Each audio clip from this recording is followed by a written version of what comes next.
line. How much longer will it be till we cross that Mason-Dixon line? At daylight, would you tell that engineer to slow it down? Or better still, just stop the train, 'cause I want to look around. Hey porter, what time did you say? How much longer will it be till I can see the light of day? When we hit Dixie, will you tell that engineer to ring his bell and ask everybody that ain't asleep to stand right up and yell?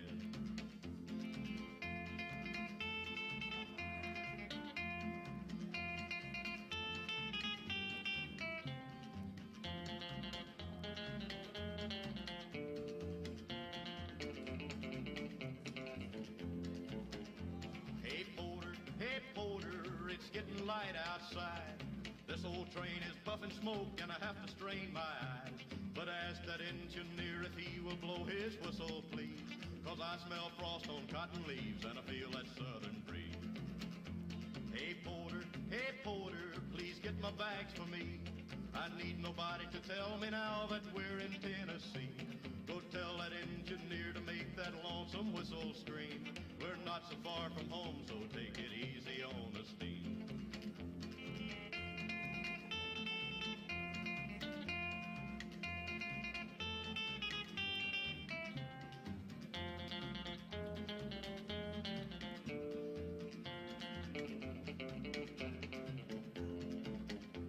Hey porter, please open up the door.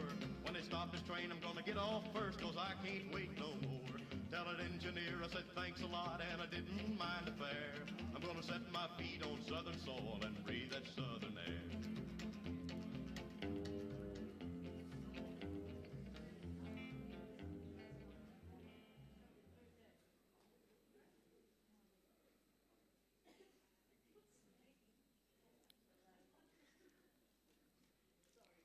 Feel no guilt in laughter. He'd know how much you care. Feel no sorrow in a smile that he's not here to share. You cannot grieve forever. He would not want you to. He'd hope that you would carry on the way you always do. So talk about the good times and the way you showed you cared, the days you spent together and all the happiness you shared. Let memories surround you. A word someone may say will suddenly recapture a time, an hour, or a day that brings him back as clearly as though he were still here, and fills you with the feeling that he is always near. For if you keep those moments, you will never be apart, and he will live forever, locked safely within your heart. Ladies and gentlemen, we are gathered today in remembrance of a special person in our lives, Lawrence John China McCall.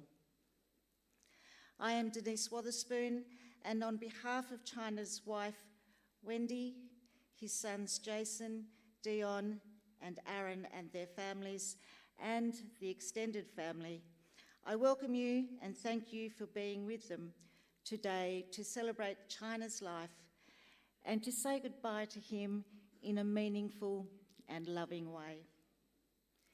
Thank you also for the thoughts, cards, flowers, and kindness you've shown to the family recently. During this ceremony, we will highlight aspects of China's life, his messages, retell some stories, and bid him a fitting farewell.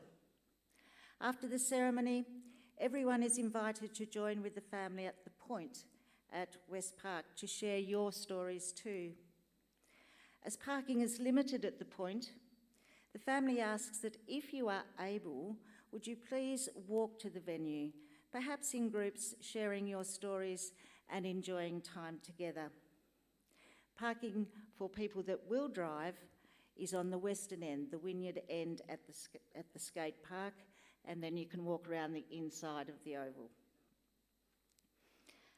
Our being here today is an acknowledgement that our lives are all interrelated, composed of many facets from birth to death, composed of significant experiences of love and friendship for China. I first met China during his time at the Penguin Football Club when he was coaching the under-18s and I was the chip queen in the canteen. He was always quick with a joke or to tell me if the chips were crap. He was one of those colourful characters who left an indelible mark on all who came to know him. This celebration of China's life serves many purposes. Of course, it is for the reverent farewell of a husband, father, poppy, uncle, cousin, great friend. But it also recognises the value of life and confirms that a life well lived has ended. It also helps those remaining to face the reality of his passing. In a number of ways, China's death unites us all. For a time, each of us puts aside our work, our cares, and our busyness to unite ourselves with everyone else here, fellow mourners who share the common bond of love and respect for China. It is at times such as this that we stop the rush of life, pause for a while, and reflect on the man who was a lovable larrikin, a rough diamond, a family man, a teammate, a coach, a mentor, a great mate, who would give you the shirt off his back if he thought you needed it, a man who loved life more than anything, and a man who would do anything to help a fellow human. When we think of his life of almost 69 years duration, there is quite a lot to reflect on. Dion and Aaron would now like to share China's life and legacy with us.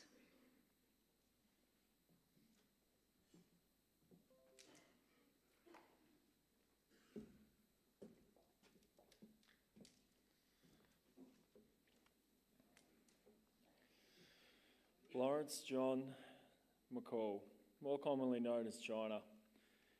Everyone asks, where does China come from? He never used to give the same answer twice, but we believe it was an old schoolmate, Mick McQueen, who used to call him me old China plate, mate. He was born on the 22nd of August 1952 in the Royal Women's Hospital in Colton to Meg Garland and Rex McCall. Rex moved to Queensland and joined the police force after serving in the Korean War. Meg moved back to Tasmania with China, where he became very close with other members of the Garland family. China had many brothers and sisters. Meg's children were Gerald, Vicky, Mavis, Cliffy, Paulie, Eileen, Gordy, Robbie and Karen. Rex's children are Robert, Lisa and Ross. Meg died in a car accident when China was 18 years old. China went to live with Nan Garland and all of his aunties, uncles and cousins. Unfortunately, due to health reasons, Rex could not be here with us today, but has sent some words that he would like us to read out. I deeply regret I cannot be there today to commemorate Lawrence's life. It is a sad time for all who knew Laurie, but some slight consolation is knowing he's no longer in pain or discomfort, as has been the case for the last few years. Laurie and Gerald have had a close relationship as brothers, and I'm glad they had each other in some of the more difficult periods in their early life, especially the loss of their mother Meg. Both boys turned out to be good, hard-working men. I know in his early years, Laurie was a good sportsman and athlete. He captained both football and cricket teams at various times and was held in high regard by all who knew him. He was proud of his sons, Jason, Dion and Aaron. He was proud of his long marriage to Wendy and leaves a family that can be proud of their father's achievements as well as their own. When I was able to travel to Tasmania, I enjoyed catching up with Laurie and Gerald. I've also enjoyed the telephone conversations with Laurie, which are generally updates on his sons, his grandchildren, whom he loved very much as his beloved football. I will certainly miss him. My deepest condolences to Wendy, Dion, Aaron, Jason and family at this sad time. May Laurie rest in peace. China was well known and respected in the community, and the amount of people who have shown up here today, which is nearly packed, shown up here today to help celebrate his life is a testament to that. Today we're going to share some different aspects of his life. As you would be well aware, there are many stories to tell, and so many people that we couldn't possibly mention them all.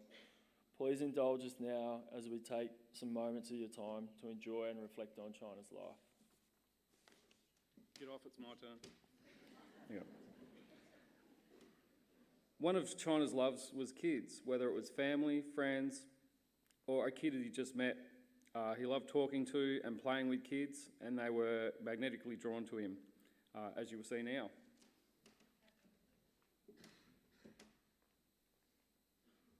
Roy's having a run.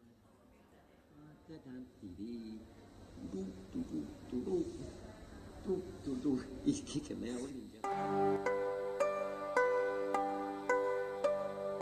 Train whistle blowing makes a sleepy noise. Underneath their blankets go all the girls and boys, rockin', rollin', riding out along the bay, all bound for Morningtown, many miles away. Driver at the engine, fireman rings the bell, Sandman swings the lantern to show that all is well. Rockin', rollin', riding out along the bay, all bound for Morningtown, many miles away. Maybe it is raining where our train will ride. All the little travelers are warm and snug inside. Rockin', rollin', riding out along the bay, all bound for Morningtown, many miles away.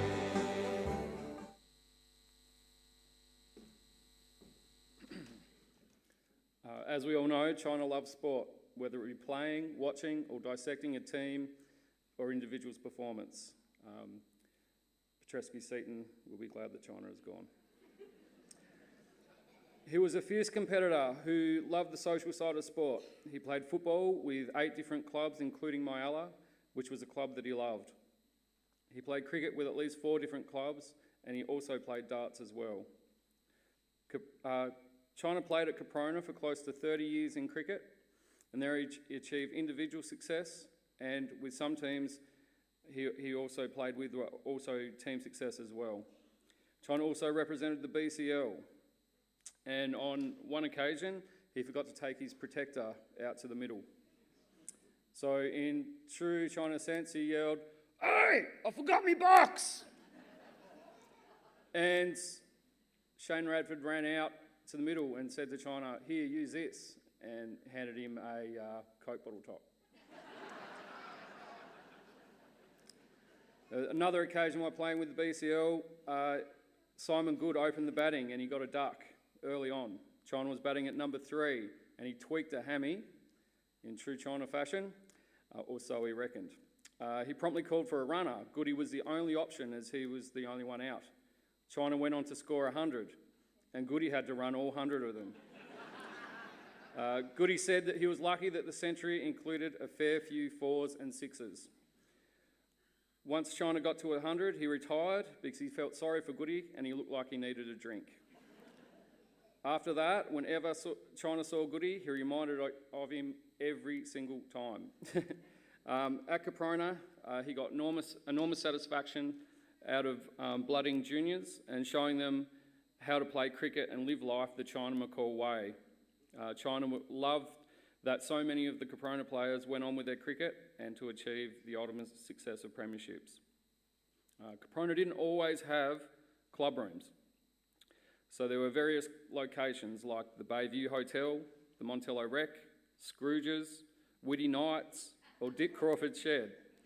And of course, the infamous Brian Reed's Rumpus Room. Many good times were had partying, telling stories, playing 8-ball, and listening to 6 o'clock rock. But the one constant was China, bringing everyone together to have a good night, whether that be win, lose, or wash out. Although a fierce competitor and a master sledger, China was mates with nearly everyone he played with and against as well, over many generations. Many still call him Dad after copying the famous sledge, "I fathered ya, go and ask your mother." In one game, Colin Lauren was keeping, China was first slip, Kenny Beaumont was at second slip, and I was at gully. God help the batsman. An unnamed opposition player was fed up with the constant jibes from behind the stumps, so he started pulling out as the bowler was running in to bowl. Kenny, China, and Colin started arguing with the player, telling him to face up and to stop pulling out. The umpire stepped in and said, "Okay, I'll keep an eye on it." Things come to a head when he finally said, "I've been watching," and that time they did not say anything. Get back, start batting up, that's it, that's the end of it. As the bowler was coming in to bowl next, without any words spoken between Dad, Kenny, and Colin, they started singing this song. I fought the law and the law won. I fought the law and the law won.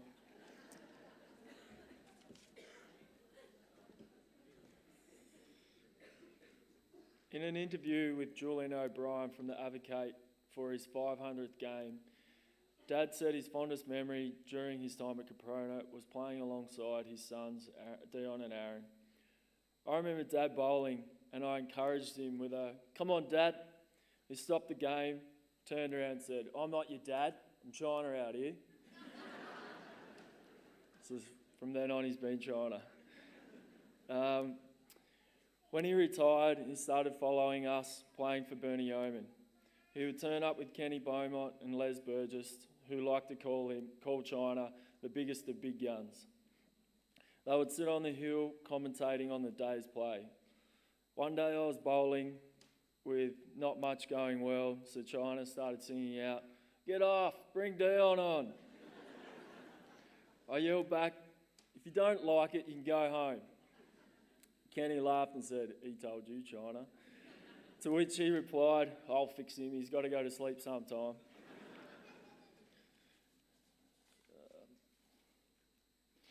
After a few years on the hill, he decided to take up umpiring. As we mentioned, he was a master sledger as a cricketer and spectator. This didn't stop him as an umpire. A few examples of this are, "Why have you come to the wicket? You can't bat. The next one that hits your pads, you're out." And, "How would you fucking know?" To someone appealing from square leg. It stopped the play for 5 minutes because everyone was rolling around laughing. In the 12 years he umpired everyone from juniors to first grade to women's cricket, he put smiles on faces, offered technique advice, and always had a minty for a good effort in the field. Dad played footy and was involved with many clubs throughout the years. Someone who is known through the early years was Mick Monday, who shared some memories of a younger China. China and I became acquainted around the age of 13. My best memories are of our time playing under-17s and under-19s football for Wynyard Football Club in the late 60s.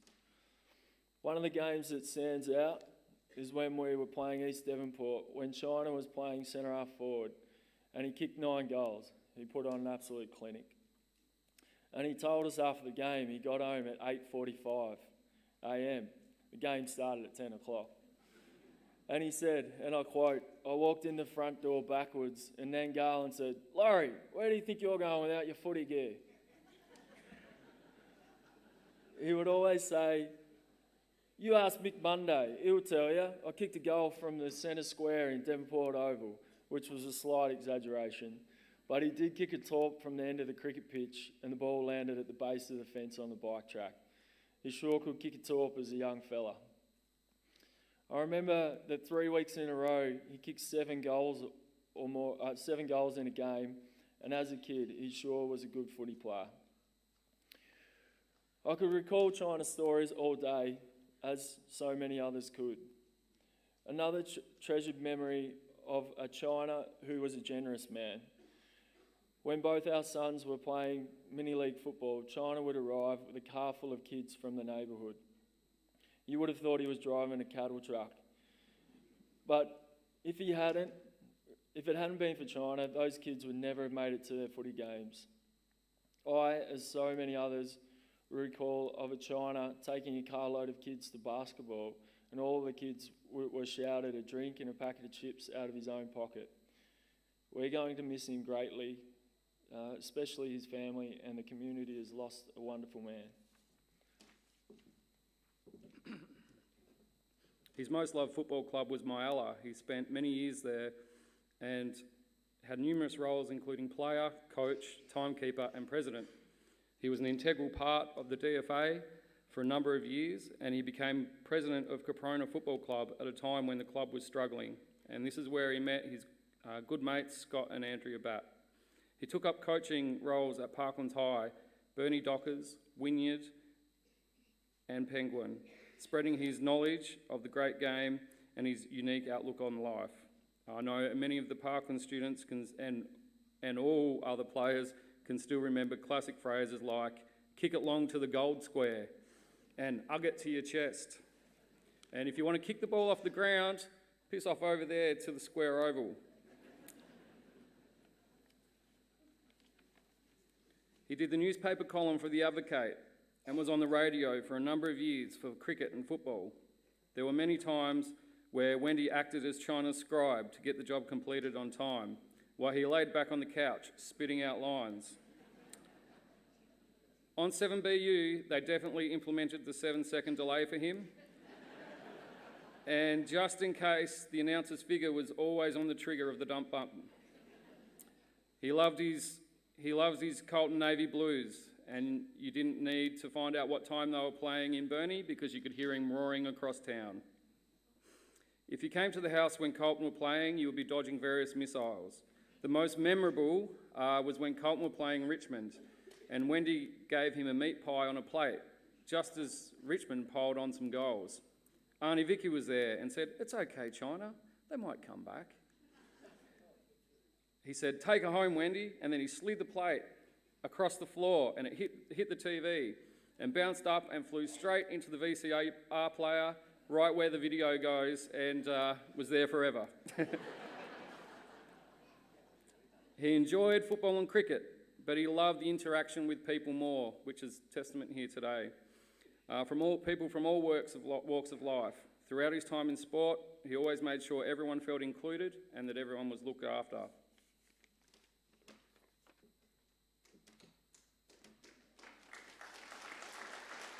Baby, baby, baby.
As it's been established today, we all know how much China love Carlton, and we thought it'd be a fitting send-off if everyone could join us in singing the song we're about to put on the screen.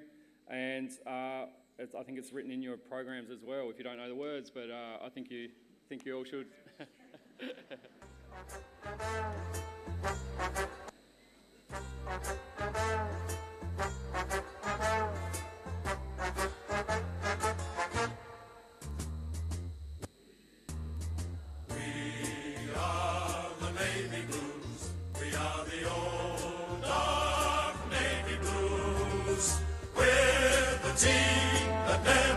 You down.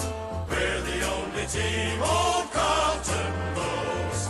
With all the champions they like to send up, we'll keep our end up, and they will know that they've been playing against the famous old dark blues.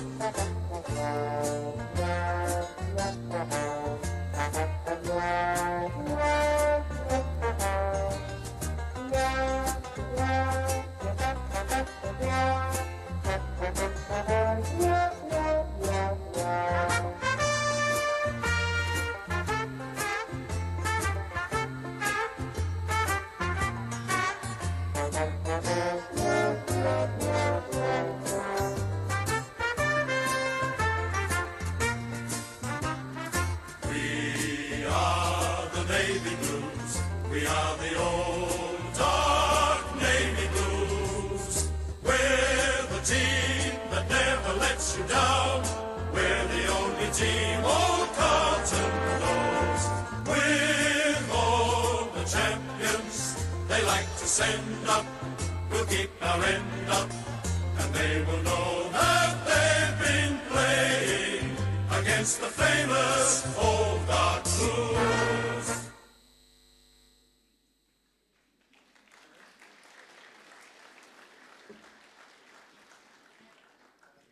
You slipped that in there, Dale. China had a huge family, and he loved them very much. Family were friends, and friends were family. Dad lived in Montello with all his brothers and sisters and attended Montello Primary and Parklands High School, well, occasionally. His brother Robbie has written some words on behalf of his brothers and sisters. China McCall, the legend, how true is that? When our mother died, what kept her alive in our hearts was China. He made sure we knew all about her, and in all honesty, kept us all together over the years. As children, China and Wendy, God bless her, made sure we were okay. China said to me, the reason why I brought the house so close to where we were living was so that all we had to do was look out the back of the house and he could see our backyard. He said, boy, if you're ever in trouble, go to the back and wave, I'll be there. That meant so much to me, just to know he was close by. When I moved back to Tasmania with my partner, Linnell, and our baby son, Brendan, Wendy came up every night to make sure we had enough milk, bread, and a couple of smokes. Wendy would say, China sent me up. I had a bad accident, and on the third operation, they paralysed me and didn't know if I'd ever walk again. I was a mess and didn't know what to do, so I rang China. China's reply was, toughen up, boy, I've got you. You'll be all right. I thought nobody cared. 12 months down the track, I was talking to Wendy, and she asked me how I was doing. I was still having troubles, but able to walk. Wendy said, Robbie, remember when you were in hospital? China sat there in tears and just cried, not knowing what to do to help you. So he was really hurt. I have so much love for that man, and he's always been there. Thank you, China and Wendy. You are always an absolute rock. Eileen remembers when she left home for the first time she'd see China in a couple of years walking up the street and yelled out to him. He just turned around and looked at her and said, I haven't got any money, and then just getting in first. Karen said China used to change her nappies as Mum was so sick for weeks. He had a heart of gold and always there, and if he could help, he'd help if he could. But that was for everyone, no matter who you were. The same goes for Wendy. Her and China are perfect. Gordy always referred to China as the king. Thanks for those words, Robbie. Vicky said that she would like to thank China and Wendy for all the things they did for her. She will miss him coming around for a chat and keeping her company and telling her about how the boys are going. Gerald said that China always asked about his kids. He lived the way he wanted to, and he was the one that connected everyone.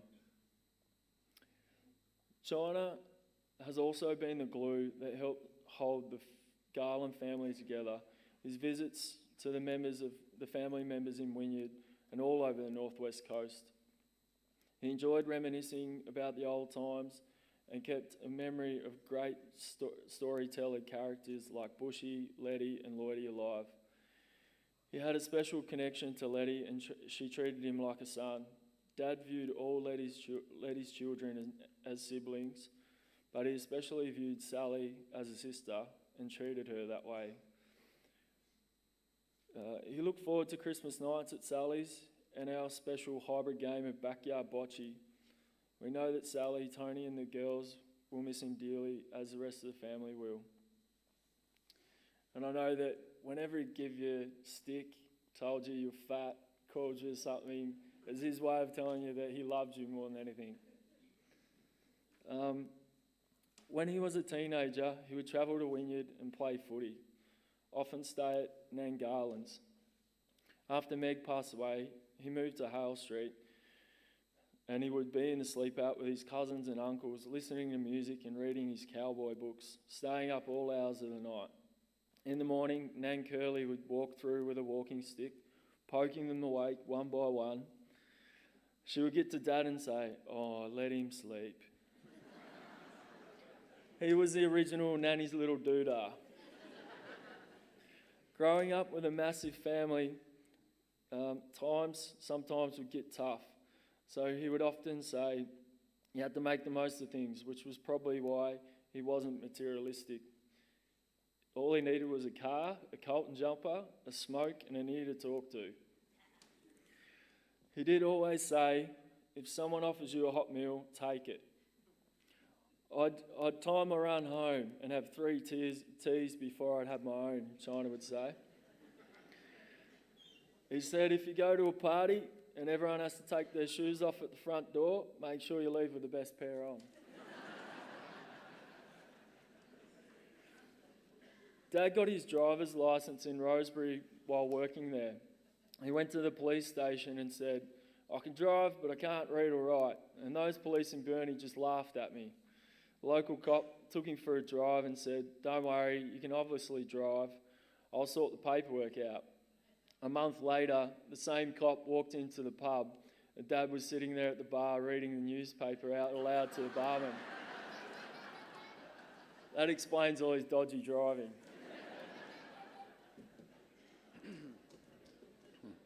Throughout the 80s and 90s, our house and backyard always had heaps of kids in it from all around the neighbourhood. It was the destination place to be. Summer was particularly hectic. During school holidays, as we hosted backyard cricket matches in our driveway, there was always a cheer when China came out to bowl a few balls or hit a tennis ball in the direction of the shop bus.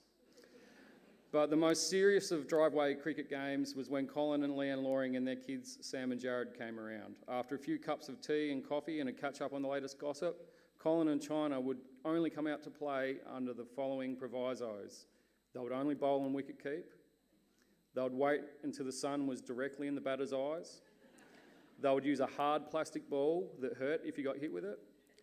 And kids were only allowed to wear t-shirts and shorts for maximum skin exposure. They would take turns in unleashing a barrage of bouncers and full tosses in an attempt to inflict pain and make us cry. They would then follow that up by telling us they slept with their mothers. This may sound like borderline child abuse, and it probably was, but we loved every single minute of it. And we look forward to the hour before sundown every night of the summer.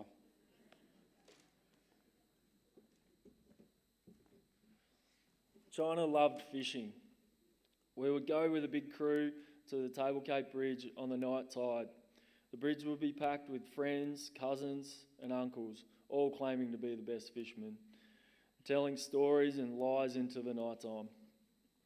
A few years later, his old knees were hampering him from getting down to the river, so Dad and his uncle and good friend Lloydie decided to drive down to the Flowerdale riverbank, only to get bogged and have the farmer pull him out. He loved going to Ling's Dam, where Sam had a humpy right on the edge of the dam, so China could sit inside with a cuppa and hang a line out the door. Dad loved going mushrooming, but as we know, he wasn't a fan of walking, so he would roll through the fields, hang out the car door and scoop them up. Well, actually, I won't finish telling this story. We'll let China tell this story. And the little car was just going slow enough, and each side of the car was mushrooms. He's hanging out the passenger side picking them, and I'm out this side. I need a rut. You wouldn't believe it, Toast. I fell out. And I'm sitting in the paddock like that on my arse. He told you, didn't he, tell? And he going down the paddock and went, "Hey, Lloydie!" And he looked out the passenger. Fucking, I've never seen a man go from one side of the car to the other. I come clean out of it.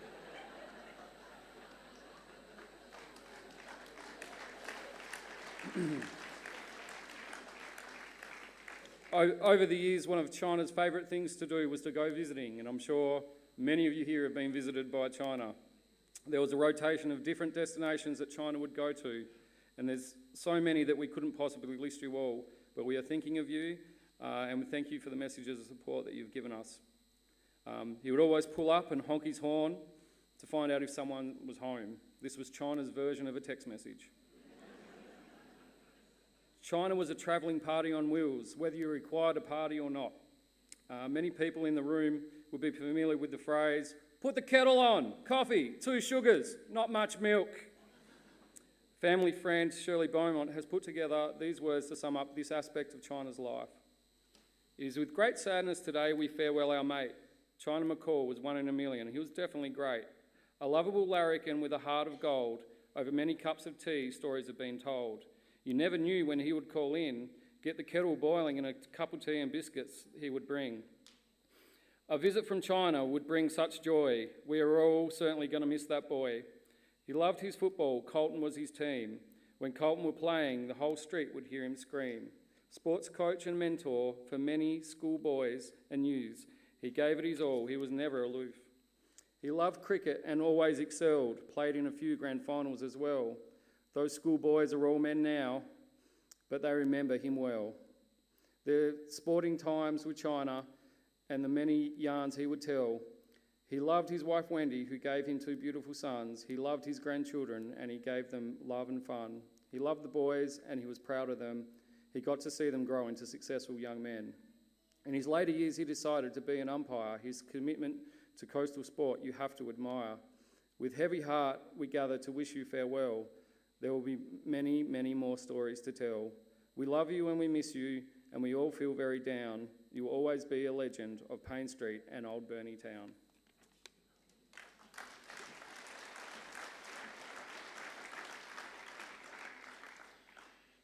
He was great mates with Nuts Riley. China loved being Nuts' personal Uber driver.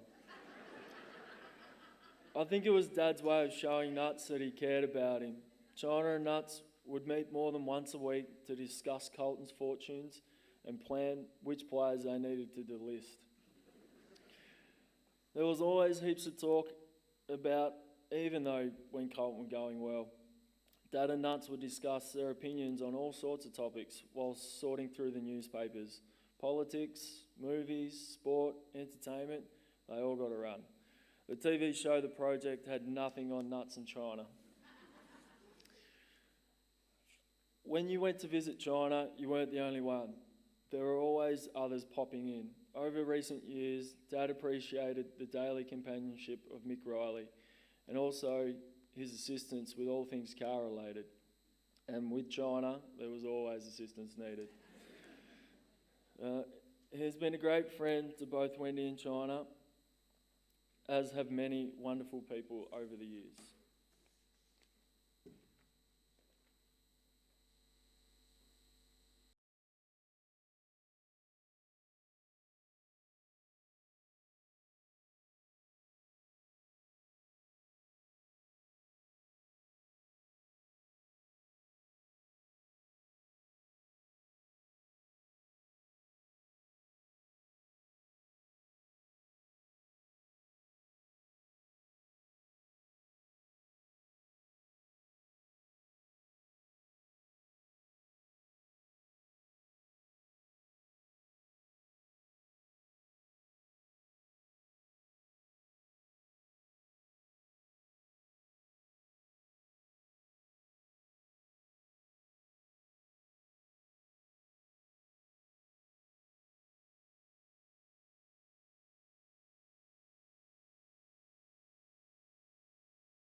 On the 30th of December 1972, China became a father to Jason Chatwin. Later in life, they became very close, and we heard some wonderful words from Jason earlier today. He loved getting to know and spending time with Claire, Jason, Hayley, and Ethan. China met Wendy in September 1976 at the infamous Burnie Townhouse. Wendy went out with a group of friends, and China was sitting with someone from England who was buying him drinks. And he kept yelling out, "Do you want to dance?" But he wouldn't get out of his seat to come and ask. So finally, Wendy went over and said to him, "Would you like to dance?" And China said yes. And Wendy said, "Well then, how about you ask properly? So come over and ask me, and I might just dance with you." So after a while, he did. And the rest is history. China used to meet Wendy at the post office in Wynyard at 7 p.m. each night. Big rendezvous. They would go visiting people, sit outside China's house and talk, and then Wendy would go home. On a Saturday, Wendy would pick China up and take him to cricket. They were married on October 14th, 1978 at the Catholic Church in Wynyard. Kevin and Mary Jackson were their best man and matron of honour and have been their family friends ever since. They went to the exotic location of Rosebery for their honeymoon. They lived in West Park Grove in Burnie, later moving to Payne Street, where they've lived for the last 40 years. Wendy was the love of China's life, and he absolutely adored her.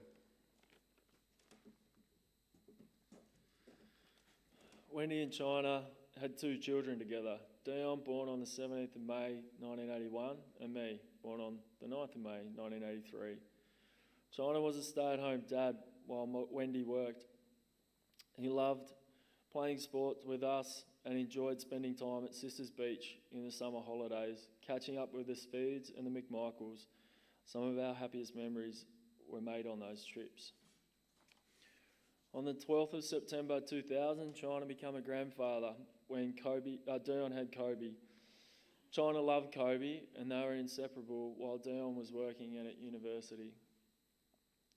In December 2009, Dion married Marie and they had 2 children, Evie and Frankie. China loved and adored his granddaughters and loved spending time with them. In January 2019, I married Lauren. Although we live in Western Australia, China would call us almost daily.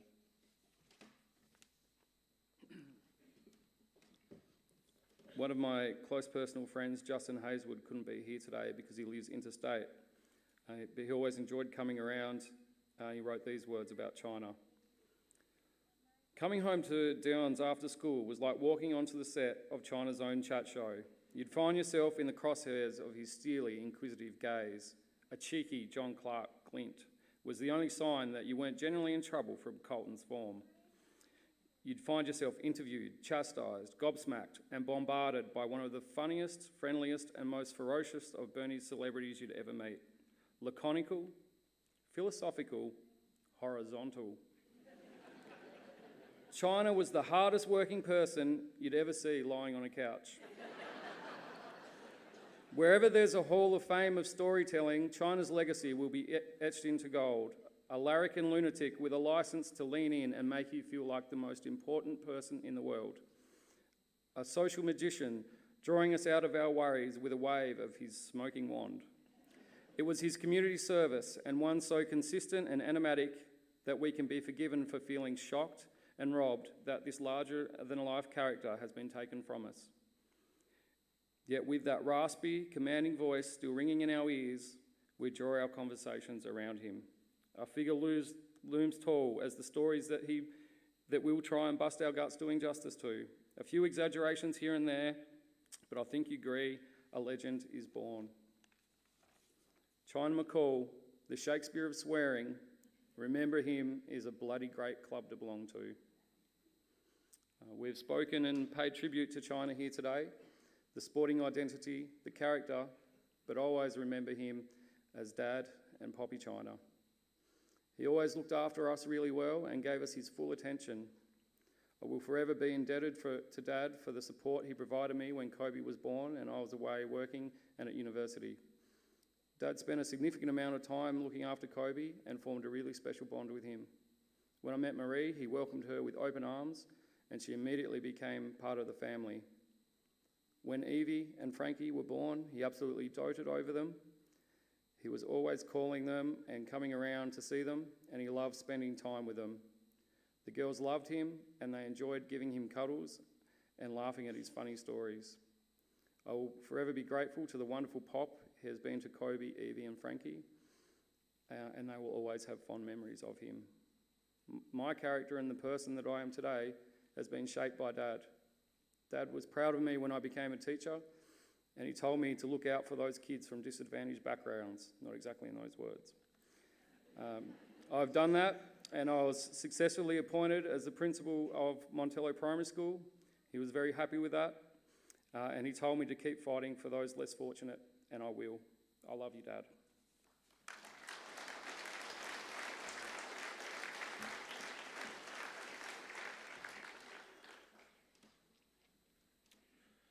Growing up with China as a stay-at-home dad had its highlights and lowlights. We'd walk down to school and then we'd swing by the butchers to see Jacko and talk footy. I was given a little salve just to shut me up for a while. We would then stop off and chat to half the neighbourhood so that by the time we got home it would be time to go back and get down. Birthdays, we always got a special treat. China would pick Sam, Jared, Dion and I up from school in Lands, Datsun.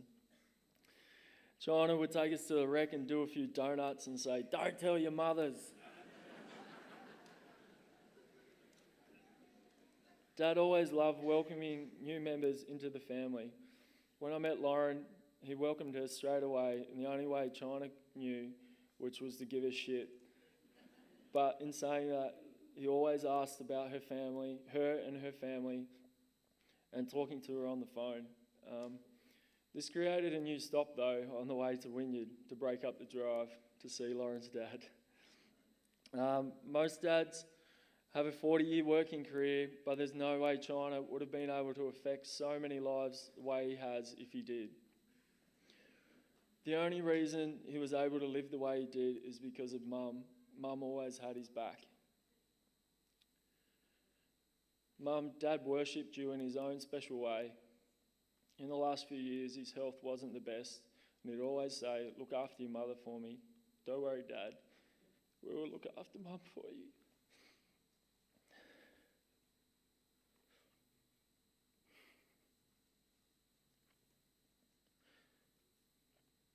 Dad, there's a few things I'm going to miss about you. I'm going to miss the trips to Wynyard, crawling up the main street with you with your window down, hand poised over the horn, ready to blast it at anyone you noticed.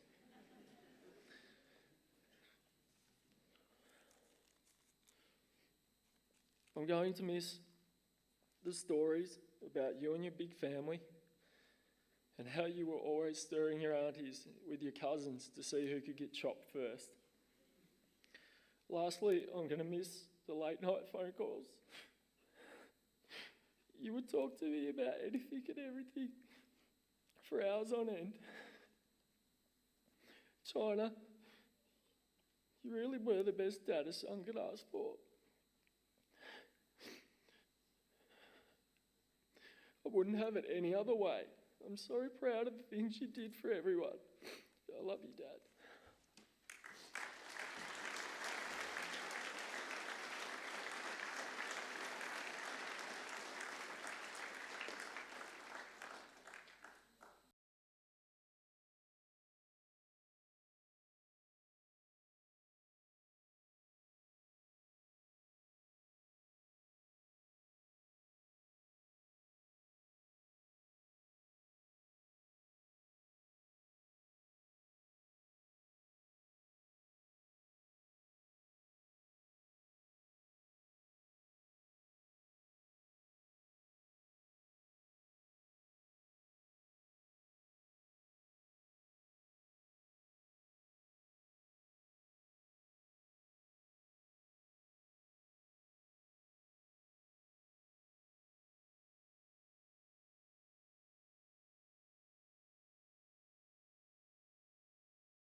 Poppy, you are a really good Poppy.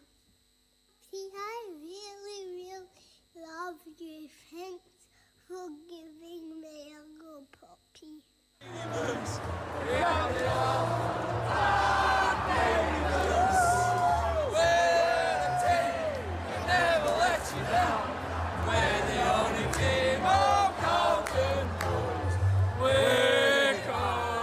Champions, we like to send up when Luther ends up. Navy blue against the famous old dark blue. I love you, Poppy. Love you, Poppy.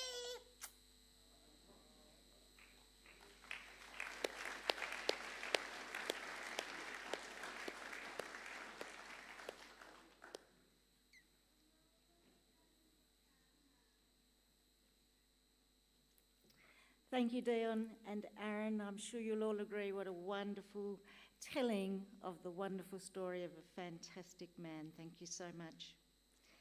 Just before we finish off this afternoon, a reminder that the family warmly invite you to join them at the point, walking if you are able, to alleviate some parking hassles, and people that are driving, please head to the western car park near the skate park.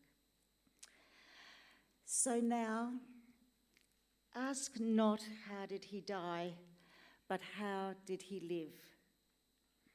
Not what did he gain, but what did he give? These are the units to measure the worth of a man as a man, regardless of birth. Not what was his church, not what was his creed, but had he befriended those really in need? Was he ever ready, with word of good cheer, to bring back a smile and to banish a tear? Not what did the sketch in the newspaper say, but how many were sorry when he passed away. The huge numbers here today are a great testament to the high regard in which Lawrence John China McCall was held. Rest in peace, China.